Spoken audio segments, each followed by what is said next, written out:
हाँ भाई देखो, एंडोमेम्ब्रेन सिस्टम के दो सेल ऑर्गेनेल्स हमने पढ़ लिए हैं। पहला ER और दूसरा हमने कंप्लीट कर लिया GC। अब जो तीसरा सेल ऑर्गेनेल है एंडोमेम्ब्रेन सिस्टम का, दैट इज अ लाइसोसोम। ठीक है, लाइसोसोम के लिए हमने ये वाला फॉर्मूला ग्लाइको उसमें गोल्गी कॉम्प्लेक्स के साथ ही देख लिया था कि ER और प्लस GC, जो ER का मटेरियल है वो GC मॉडिफाई करता है और जिस वेसिकल में पैक करता है दैट इज द लाइसोसोम। उसी को हम क्या बोल देते हैं? लाइसोसोम। लाइसोसोम के लिए क्या लिखा है? There is a membrane bound vesicular structure. Vesicular structure का मतलब वेसिकल लाइक स्ट्रक्चर, और वेसिकल को हमने देखा है क्या? That is the oval sac like structure. Oval sac like structure. तो चाहे हम ओवल सैक लाइक स्ट्रक्चर बोले या वेसिकुलर स्ट्रक्चर बोले, है ना, तो बात सेम है। और ये भी याद रखना है कि ये सिंगल मेम्ब्रेनस है। कैसा है? सिंगल मेम्ब्रेनस है। डबल मेम्ब्रेनस सेल ऑर्गेनेल ये ऑर्गेनेल नहीं है, सिंगल मेम्ब्रेनस सेल ऑर्गेनेल है, ये आपको ध्यान रखना है। लाइसोसोम के पास क्या होता है? Lysosome contains all types of hydrolytic enzymes. Hydrolytic enzymes क्या हैं? The enzymes which breaks macromolecule in the presence of water. Hydrolytic enzymes किसको बोलोगे? एंजाइम्स, यहां मैं लिख रहा हूं इसके नीचे, एंजाइम्स दैट ब्रेक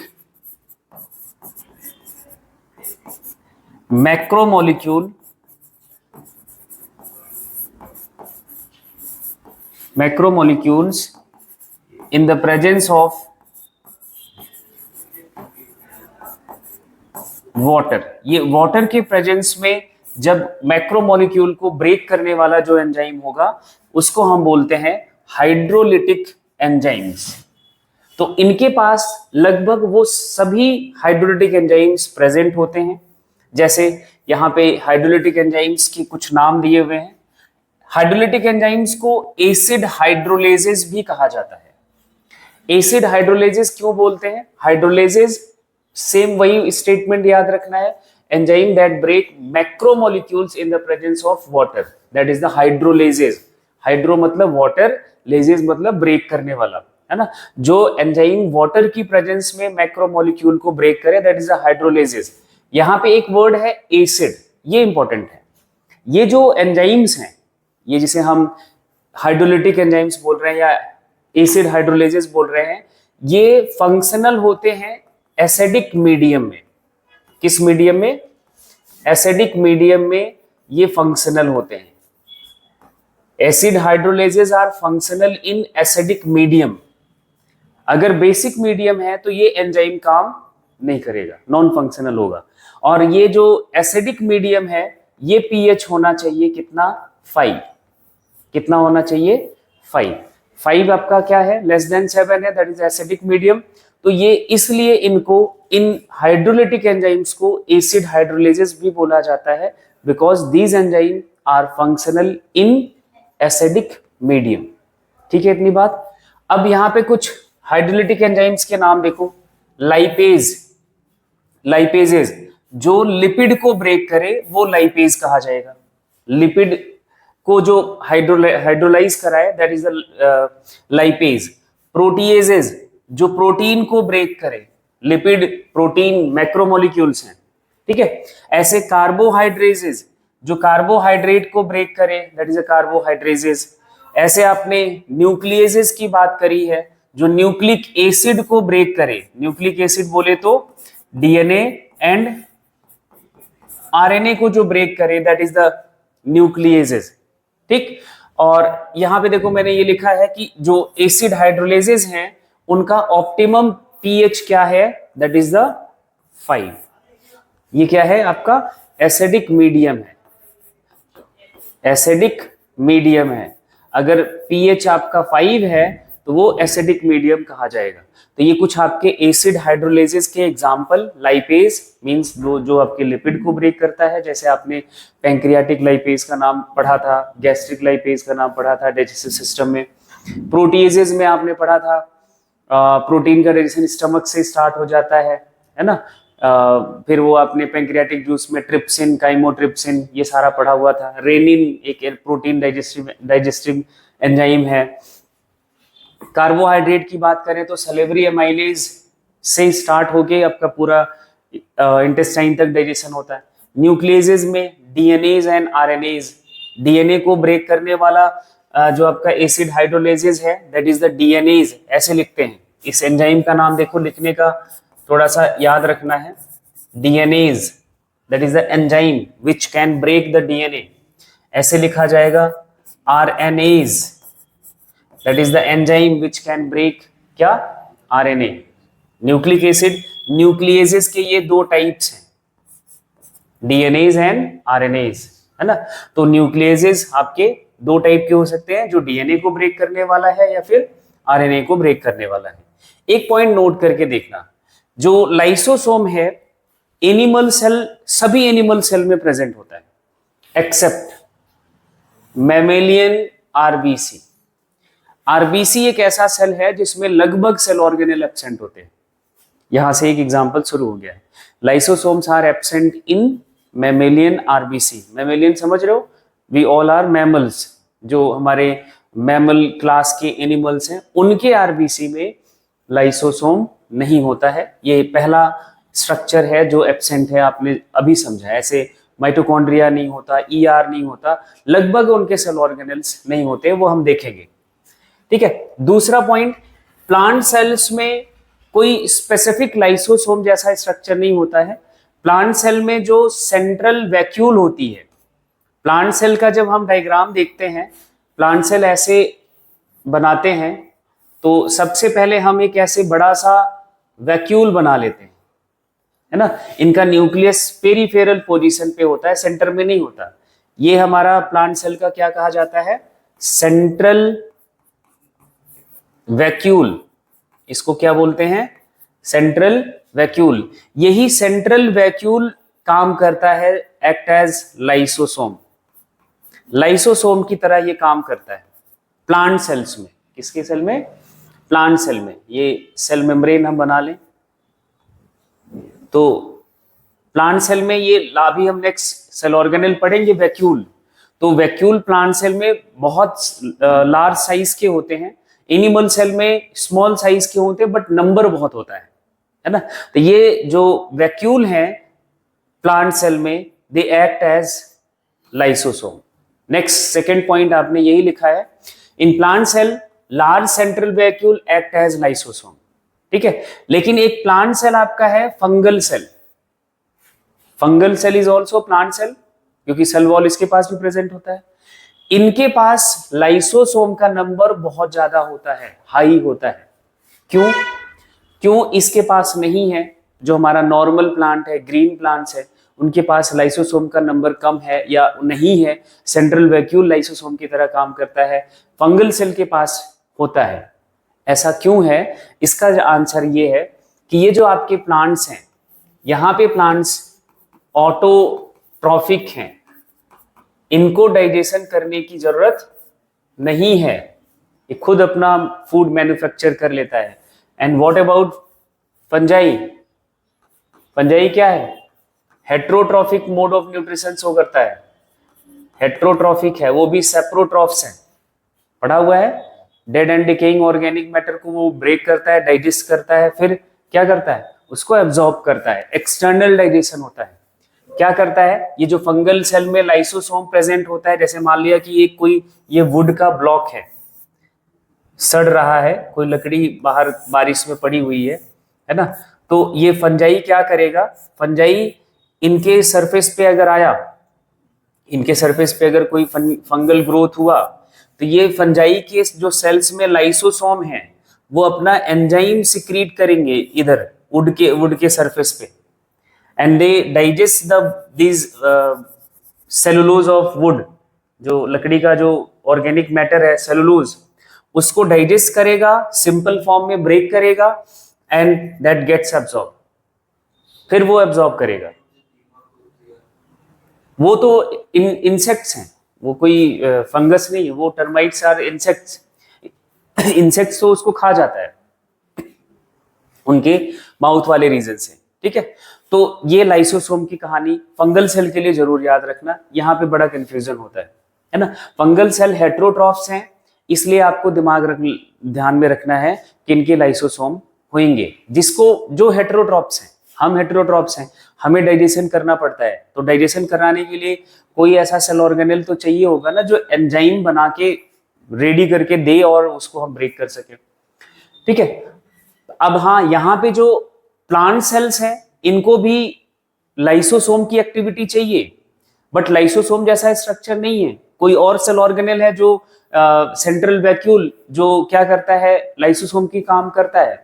ये क्यों कंपलसरी है? क्योंकि कोई भी सेल हो जो हमारे एंटीजन सब जब भी सेल में एंटर करते हैं, कोई एंटीजन सेल में एंटर करता है, उसको भी ये एंटीजन को भी लाइसोसोम ही डाइजेस्ट करता है, उसको वो वही खत्म करता है, नहीं तो वो कोई बैक्टीरिया या वायरस उस सेल को ही मार देगा।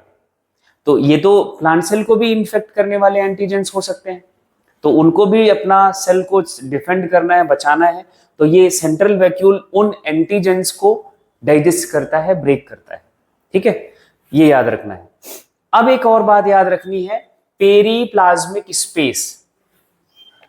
बैक्टीरियल सेल हम पढ़ेंगे, प्रोकैरियोटिक सेल अभी हम आगे पढ़ेंगे कैसा होता है, अभी आपको ये स्पेस समझ के रखना है। Periplasmic space is the space between cell wall and cell membrane. यहाँ पे एक बैक्टीरियल सेल की हम बात करें तो ये हमने दिखाया सेल वॉल, ये बाहर आपकी जो ये लाइन है सेल वॉल, ये सेल मेम्ब्रेन, इनके बीच जो ये स्पेस है that is the periplasmic space. इसको हम क्या बोलते हैं? Periplasmic space. क्योंकि प्रोकैरियोटिक सेल होता है, बैक्टीरिया कैसा सेल होता है? प्रोकैरियोटिक सेल होता है। यहां कोई सेल ऑर्गेनेल नहीं होगा, क्या नहीं होगा? कोई सेल ऑर्गेनेल नहीं होगा, मतलब लाइसोसोम भी नहीं होता, लाइसोसोम भी नहीं होता। लाइसोसोम एक सेल ऑर्गेनेल है, प्रोकैरियोटिक सेल में कोई सेल ऑर्गेनेल नहीं होता। तो लेकिन इस सेल को भी तो वो डाइजेस्टिव एक्टिविटी तो करनी पड़ेगी, है ना। तो वो जो लाइसोसोम का फंक्शन है, वो जो इनके एंजाइम्स हैं, वो इनके सेल वॉल और सेल मेम्ब्रेन के बीच में जो स्पेस है, जिसे हम बोलते हैं पेरीप्लाज्मिक स्पेस, क्या बोलते हैं? पेरीप्लाज्मिक स्पेस, वो काम यहां होता है, वो फंक्शन ये पेरीप्लाज्मिक स्पेस करता है। Periplasmic space is just like lysosome, same as lysosome.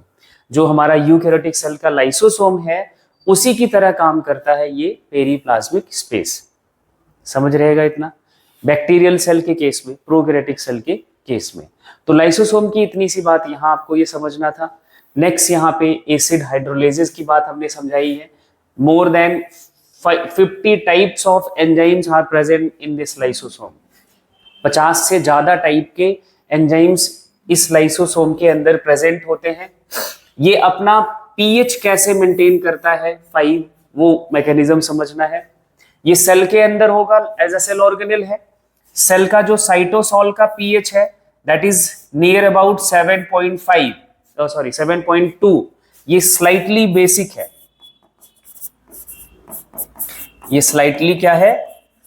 Basic है। मतलब ये समझ रहे हो कि ये कोई सेल है, सेल के अंदर ये हमने मान लिया न्यूक्लियस, ये आपका लाइसोसोम है, तो ये यहां का पीएच जो होगा वो 7.2 के आसपास होता है। कितना होता है? 7.2 के आसपास होता है। लेकिन लाइसोसोम के अंदर का पीएच कितना होता है? 5। लाइसोसोम के अंदर का पीएच कितना होता है? 5। तो ये पीएच कैसे मेंटेन किया जाता है वो यहां पे आपको समझना है। In the membrane of lysosome, ये जो लाइसोसोम की मेम्ब्रेन है, they has pump, hydrogen pump. क्या इनके पास प्रेजेंट होता है? Hydrogen pump. पंप याद आ रहा है? सेल मेम्ब्रेन के पास प्रोटीन जो एज अ पंप काम कर सकता है ना।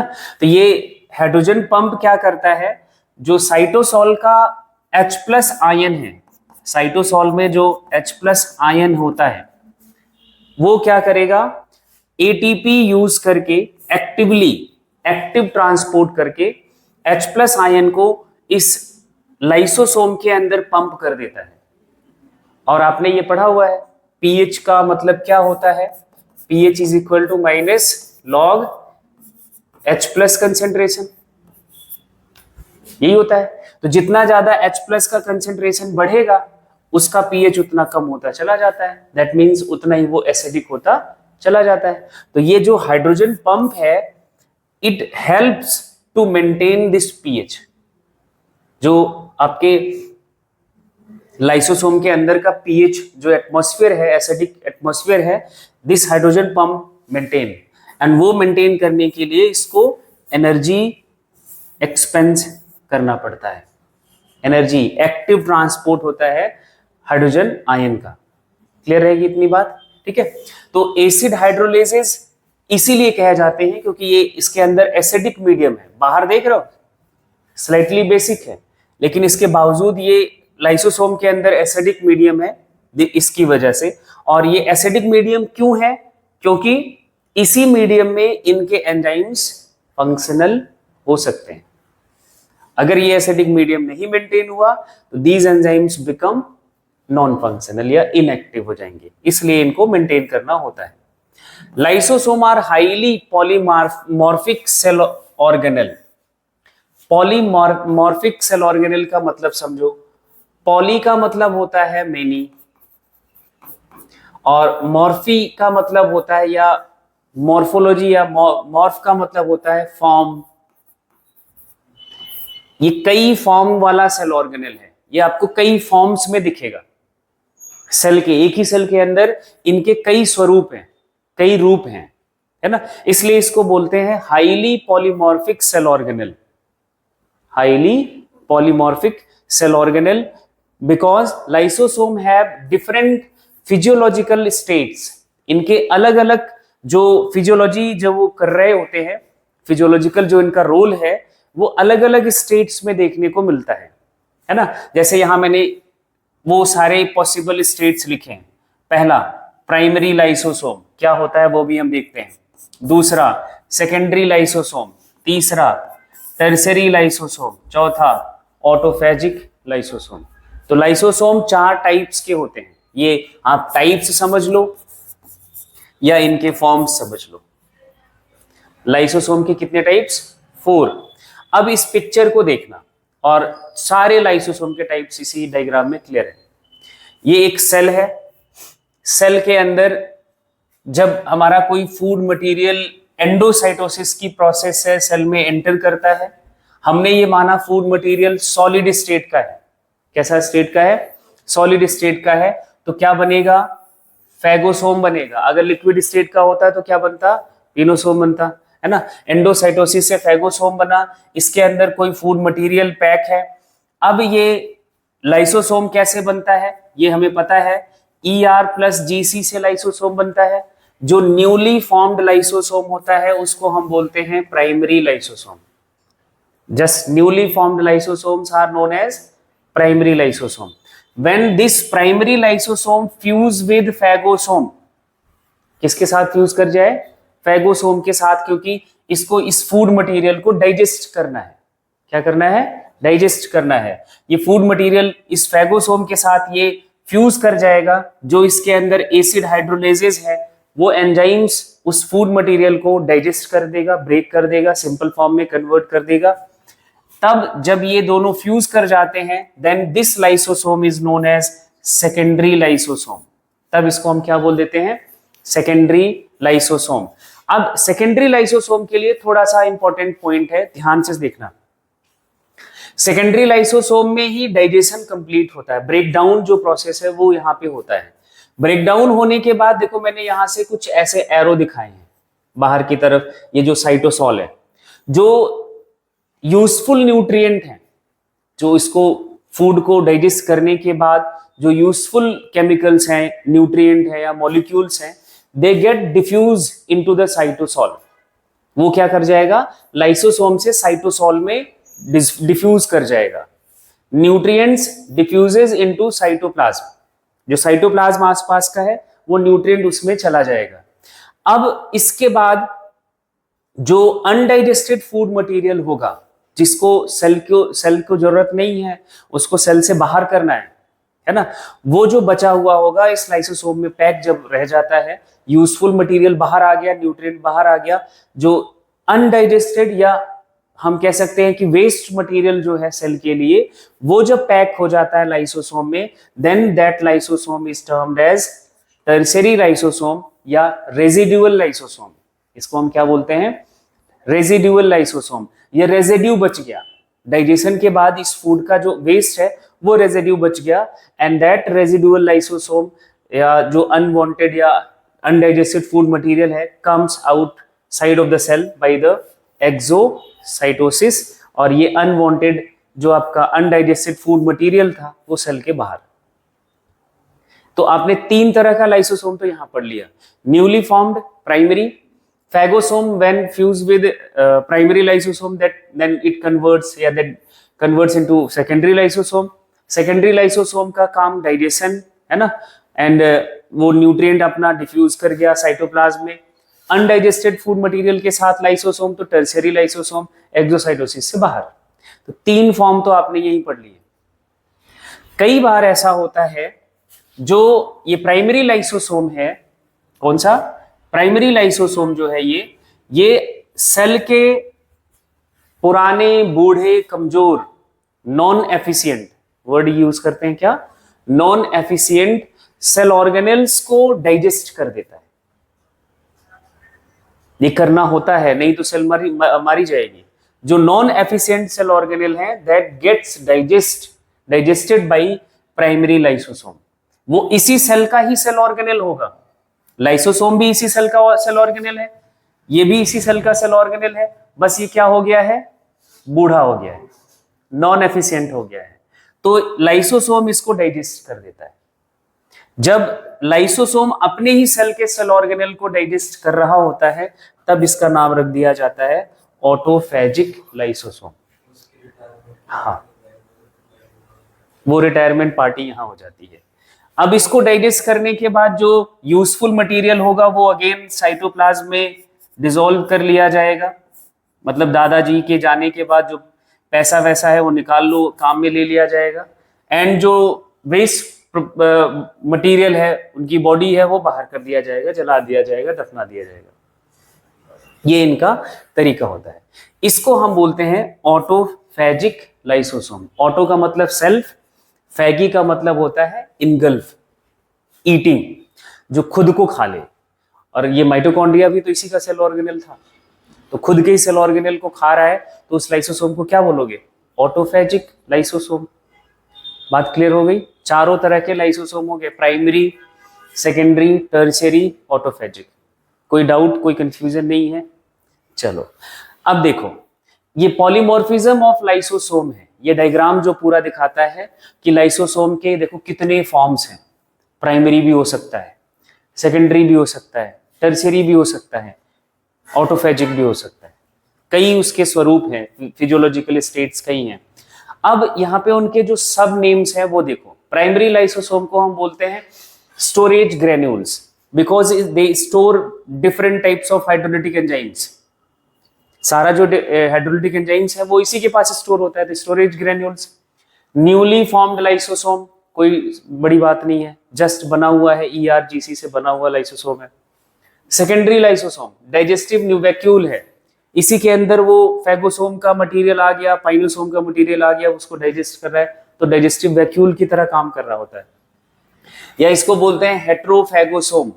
हेट्रोफैगोसोम क्यों बोला? लाइसोसोम का मटेरियल है, प्राइमरी लाइसोसोम का मटेरियल है, फैगोसोम का मटेरियल मिक्स हो गया तो वो एक हेट्रोजेनस मिक्सचर बन गया, तो हेट्रोफैगोसोम बोल दिया।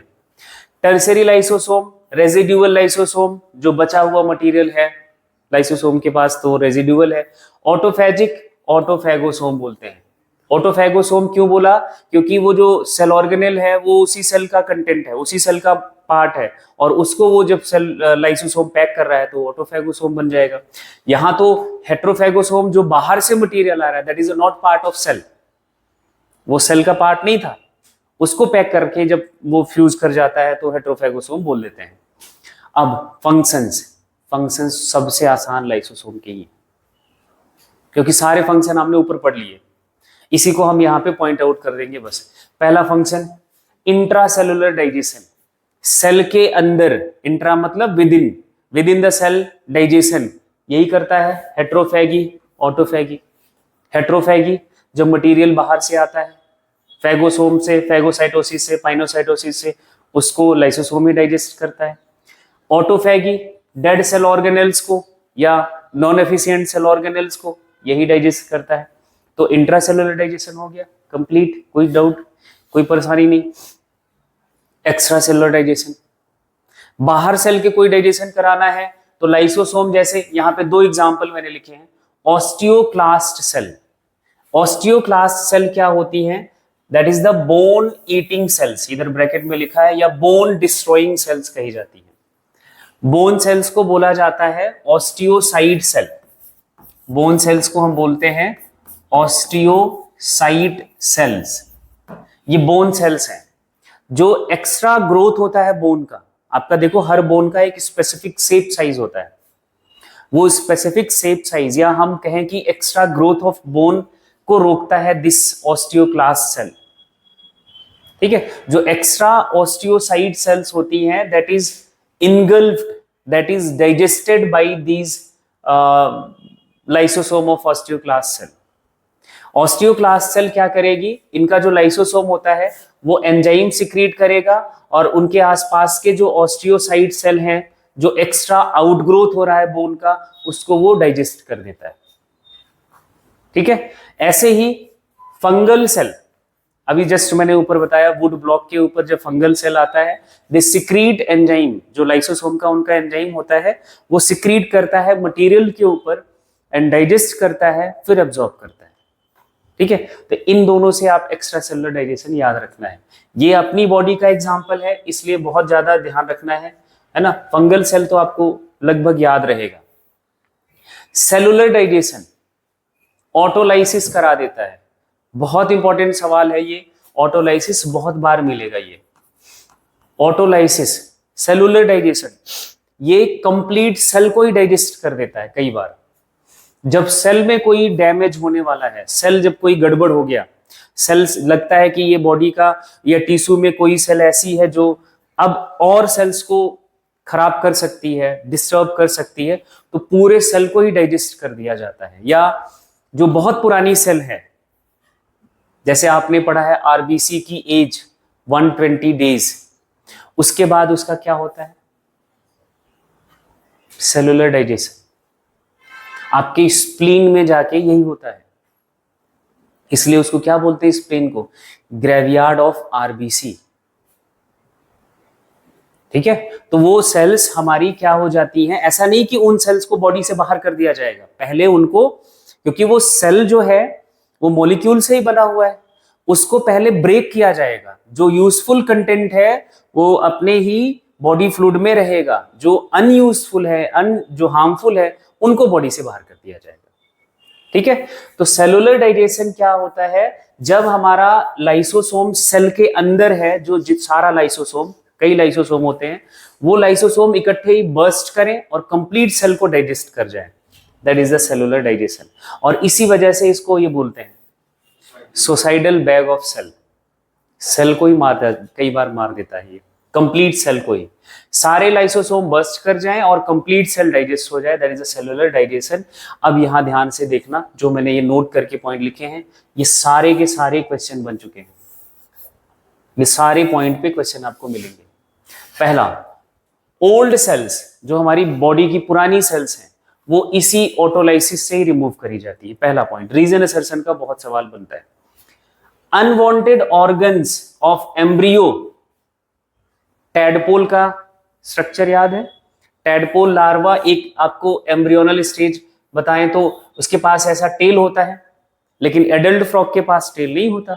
तो ये टेल गायब कैसे हो गया? That is due to this autolysis, है ना। जो एम्ब्रियो के पास ऑर्गन्स हैं, unwanted organs of embryo are destroyed by autolysis. एक यहां पे ये बहुत टर्म मिलेगा, बहुत बार ये सवाल बन चुका है, cathepsin, that is an enzyme of lysosome.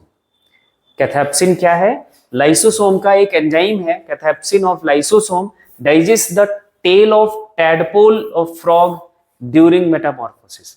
जो टैडपोल एडल्ट में कन्वर्ट हो रहा होता है, this enzyme digest the tail of tadpole. And ये लाइसोसोम ही इसको बनाता है। तो ये एग्जाम्पल बहुत खतरनाक है, याद रखना है, कैथेप्सिन। ठीक है, तो ऑटोलाइसिस की बात ये हो गई और इस सेल ऑर्गेनेल की भी कहानी खत्म। वैक्यूल्स, नेक्स्ट सेल ऑर्गेनेल है वैक्यूल, मैंने लिखा ही इतना है बस। Vacuoles single membrane bound space है। क्या है? स्पेस है, किसका? साइटोप्लाज्म का, है ना। अब देखो, मैंने अभी एक प्लांट सेल ऊपर बनाया था। प्लांट सेल जब बनाते हैं तो सबसे पहले हम ना यही सबसे पहले स्ट्रक्चर बनाते हैं। ये सेल वॉल हो गया, ये हमने सेल मेम्ब्रेन बना लिया। तो ऐसे ना बड़े से दो स्पेस ऑक्युपाई करा देते हैं ऐसे। यहां तो एक मैंने बनाया, इसको थोड़ा छोटा कर लेते हैं तो आपको दो बना के दिखा। लो, पूरा सेल ही भाग गया।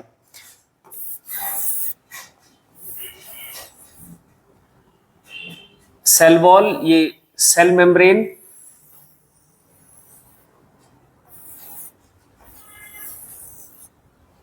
इस तरह से हम ना कहीं आप एनसीईआरटी में भी देखोगे तो ऐसे दो लार्ज सेंट्रल वैक्यूल्स दिखाएंगे। न्यूक्लियस इनका प्लांट सेल का पेरिफेरल होता है, सेंट्रल लोकेशन पे नहीं होता है, बीच में नहीं होता। एनिमल सेल में न्यूक्लियस सेंटर में प्रेजेंट होता है, इनका कहां पे? पेरीफेरी पे होता है। ये जो स्पेस ऑक्युपाई करा गया, स्पेस कवर करा गया सिंगल मेम्ब्रेन से, that is the vacuole. Plant cell में इसको हम बोलते हैं सेंट्रल वैक्यूल। क्या बोलते हैं? Central vacuole. सेंट्रल वैक्यूल क्यों बोलते हैं? क्योंकि प्लांट का ये सेंटर इसी से ऑक्युपाइड होता है। प्लांट सेल का, in plant cell 95% space is occupied by vacuole. Vacuole ही इतना स्पेस ऑक्युपाई करके रखता है। बचा क्या? थोड़ा सा स्पेस में और सेल ऑर्गेनेल ये सारे प्रेजेंट होते हैं। ठीक है, तो इनके केस में, प्लांट सेल के केस में वैक्यूल का साइज कैसा होता है? मैं अब प्लांट सेल के लिए प्रॉपर्टी लिख रहा हूं, इधर नीचे ही लिख देता हूं। प्लांट सेल के केस में वैक्यूल ने इतना स्पेस ऑक्युपाई कर लिया, लार्ज साइज का होता है। लार्ज साइज होते हैं वैक्यूल के। साइज कैसे होते हैं? बहुत बड़े होते हैं। जब नंबर की बात करोगे, नंबर, तो नंबर इनका बहुत कम होता है, लेस, या हम बोले फ्यू, लेस या फ्यू, बहुत कम नंबर में होते हैं ये, एक या दो, चार, बस, इससे ज्यादा नहीं हो सकते। नंबर इनका कम है लेकिन साइज बड़ा है। अब यही हम एनिमल सेल में बात करें। इन एनिमल सेल, अभी मैं फंक्शन की बात नहीं कर रहा हूं, अभी कंपैरिजन बता रहा हूं। इन एनिमल सेल, तो एनिमल सेल में इनका साइज जो होता है वो बहुत छोटा होगा। ये न्यूक्लियस हमने मान लिया, जेनेटिक मटेरियल, तो साइज इनका छोटा होगा, बड़ा नहीं होता। छोटे साइज के होंगे लेकिन कई होंगे, नंबर इनका ज्यादा होगा, है ना। तो एनिमल सेल में साइज क्या लिखोगे? स्मॉल। नंबर क्या लिखोगे? नंबर क्या लिखोगे? न्यूमेरस। बहुत सारे नंबर में होता है। ठीक है, अब देखना एक और स्टेटमेंट, इस वैक्यूल में होगा क्या? Vacuole contain water. दूसरा वर्ड है सैप। ये आपको बहुत परेशान करेगा। अभी क्या होता है मैं बताता हूं। एक्सक्रीटरी प्रोडक्ट्स, सेल के जो एक्सक्रीटरी मटेरियल है वो इसी वैक्यूल में पैक कर दिए जाते हैं। पड़े रहो, बाहर निकालना होगा, निकाल दिया जाएगा। और कुछ जो मटेरियल है जो सेल नहीं यूज करना है, सेल को नई सेल के लिए यूजफुल नहीं है, that is also packed in this central vacuole. ये इसी वैक्यूल में पैक कर दिया जाता है। सैप क्या होता है? ये देखो, सैप की जब बात करेंगे, that is the water along with mineral ions. जब वाटर हमारा किसके साथ प्रेजेंट हो? मिनरल आयंस के साथ, दैट इज द सैप। उसको हम क्या बोलेंगे, सैप। अब वैक्यूल करता क्या है वो ध्यान से देखना, इसका फंक्शन क्या है। फंक्शन एक तो आपने ऊपर देख लिया, क्या, storage of water, excretory product, unuseful substances, हाँ, सैप को स्टोर करने का। प्लांट सेल में एक जो मैं आपको सबसे इंपॉर्टेंट बात समझा रहा हूं, in plant cell it provide turgidity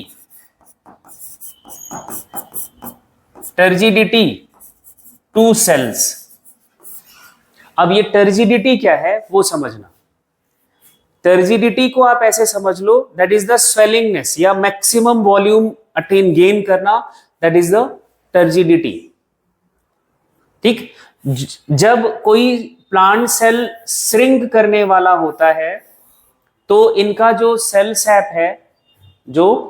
SAP है, सेंट्रल वैक्यूल है, ये अपने अंदर आयन को पंप कर लेता, आयन और ज्यादा ऐड कर लेता है। जब आयन्स इसमें और ज्यादा आ जाते हैं देन ऑटोमेटिकली वाटर सराउंडिंग का आ जाएगा। क्यों? क्योंकि जब सल्यूट अंदर आएगा, अब इसको थोड़ा सा समझ लो, मैं एक वैक्यूल बनाता हूं सेल के अंदर, नहीं बाहर ही, चलो सेल भी ले लेते हैं। अब ये सेल को मान लो कि वाटर की कमी हो रही है, ये श्रिंक करने लगेगा ये सेल, तो क्या करेगा इसका सेंट्रल वैक्यूल, जो साइटोप्लाज्म का आयंस है, जैसे मान लिया कि सोडियम आयन या और जो आयंस हैं, पोटेशियम आयन, वो इसके अंदर पंप करेगा, जो कि सल्यूट का काम करता है ना। जब सल्यूट का कंसंट्रेशन बढ़ जाएगा तो ऑब्वियस सी बात है जो वाटर होगा यहां अंदर ये कम हो जाएगा और बाहर जो वाटर होगा उसका कंसंट्रेशन ज्यादा हो जाएगा।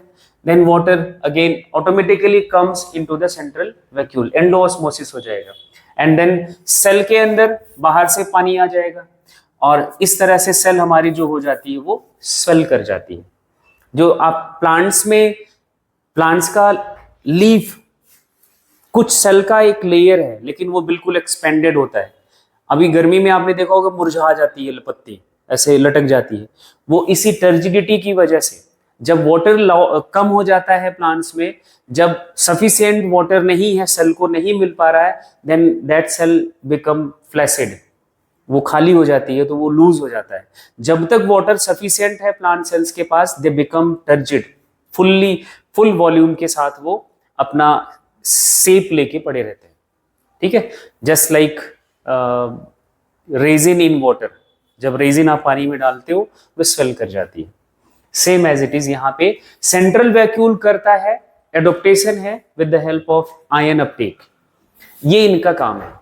तो एंडोमेम्ब्रेन सिस्टम के सेल ऑर्गेनेल्स कौन कौन से, एक बार फटाफट बोलो। पहला ER, दूसरा GC, तीसरा लाइसोसोम और चौथा आपका वैक्यूल। एंडोमेम्ब्रेन सिस्टम खत्म। Thank you.